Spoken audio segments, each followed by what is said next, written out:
My name is Liz Durholt, and I am the founder and executive director of Redefined.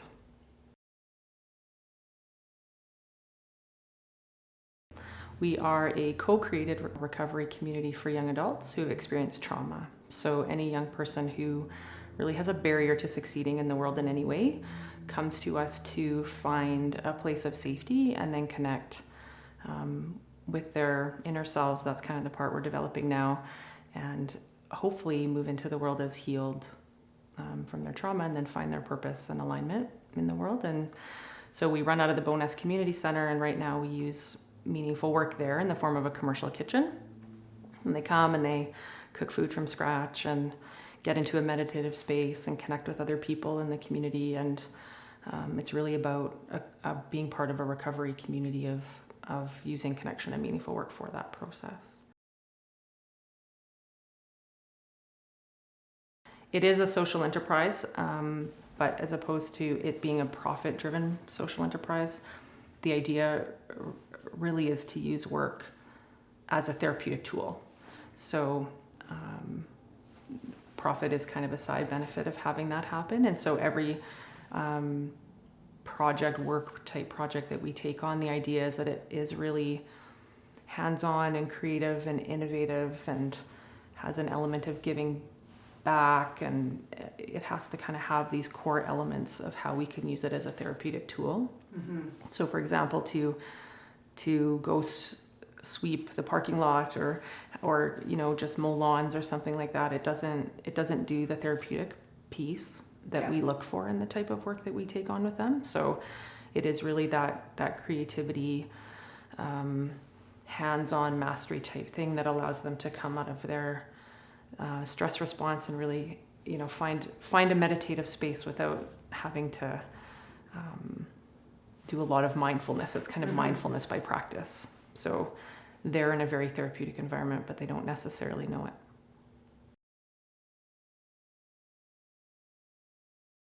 it. My motivation for joining Bold and Visible was that I had this huge vision for what I wanted Redefined to be, and it had several years of me building it up, and I reached a point where I really knew that its limiting factor was me, and that I needed to get over something that I couldn't even have said what it was. I just knew that was the piece that I needed to work on to move it forward, and that there was this huge thing I needed to lift up.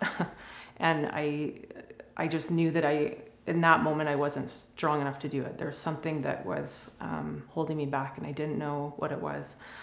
So the timing of the course with Callie was perfectly aligned with that realization happening for me. Mm-hmm. And so when that opportunity presented itself, I of course waffled, because that was my resistance, and there was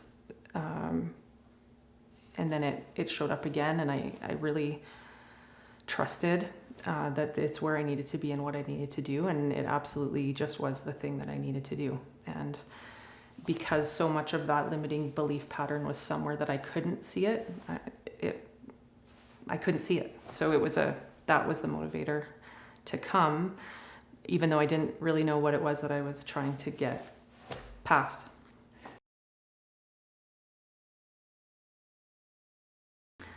The biggest awareness and opening was the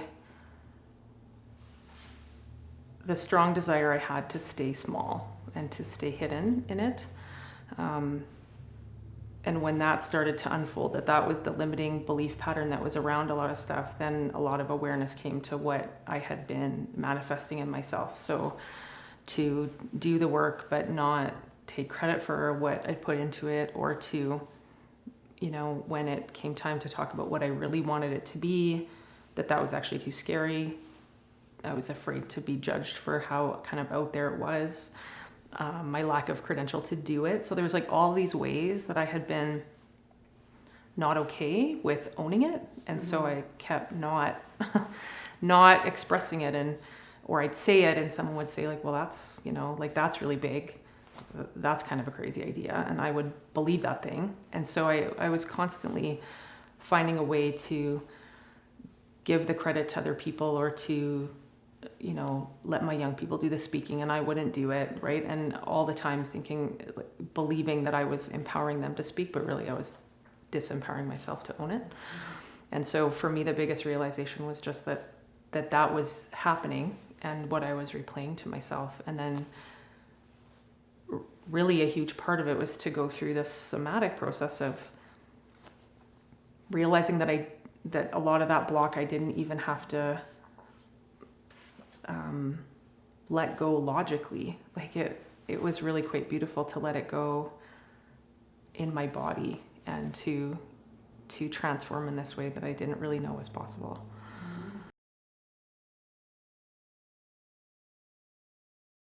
Stepping into my story was very, it was healing in a way that I didn't ever really realize that it would be.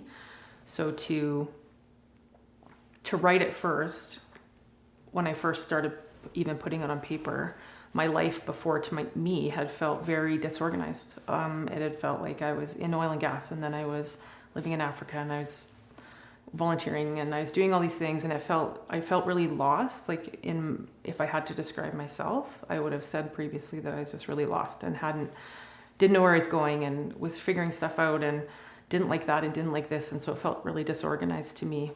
And when I could look at my story as what I was moving towards instead, I realized that none of it was as disorganized as I thought. So it was really quite like I met my story for the first time, almost like and it was like this wasn't disordered at all. Like, this was exactly where I was supposed to go, and this is exactly what I needed to learn from each of those experiences to get me where I am today. So that part was a new introduction to myself that I'd never had before, and then to find the capacity to share it, that brought me up against even different limiting beliefs of being seen and being heard in it. So definitely a few days before, those nervous system responses came up, and I had a lot of anxiety and very little sleep, and a lot of internal processing of that, and being really afraid of it. And it was really powerful for me to be able to take the story that day. And when I came that morning to the Bold and Visible monologues, everything, that all left. And I was waiting for it to come back. I kept thinking, it's going to come, and it didn't come back. So it was just, it was a hard experience to explain, but the whole thing was changed everything. The possibilities have totally opened up, and I'm able to step on to a stage in front of 250 people and not have any nerves at all, which was really, don't even have words for what that was like, and to realize that crossing the threshold in the moment when the first time I did it, to think, okay, well, this was a fluke, that's not going to happen again, and then to have it follow you through and do it again, and think like, oh my goodness, like it really was a threshold. Like, this really did change a lot. It hasn't even been very long that I stepped into my story. What is it, a month? Not even. And truly, when I did that, all of the pieces came together, and all of the people that have been around me for a long time, they all showed up at that same time. So they were waiting for me to step up. I did, and they did, and it has really been impactful to have that response, and to have them. I saw me, and then now they're seeing me. So my potential now is, like, other people are showing that back to me too. So it's just really quite a powerful transformation that's happened. yeah, the caliber of people that are coming around Redefine now was not ever really in my consciousness in this way. Mm-hmm. I played smaller than them. And the second that I didn't, they showed up for me like immediately. It was powerful. Mm-hmm. Awesome. Thanks, Liz. Thank you.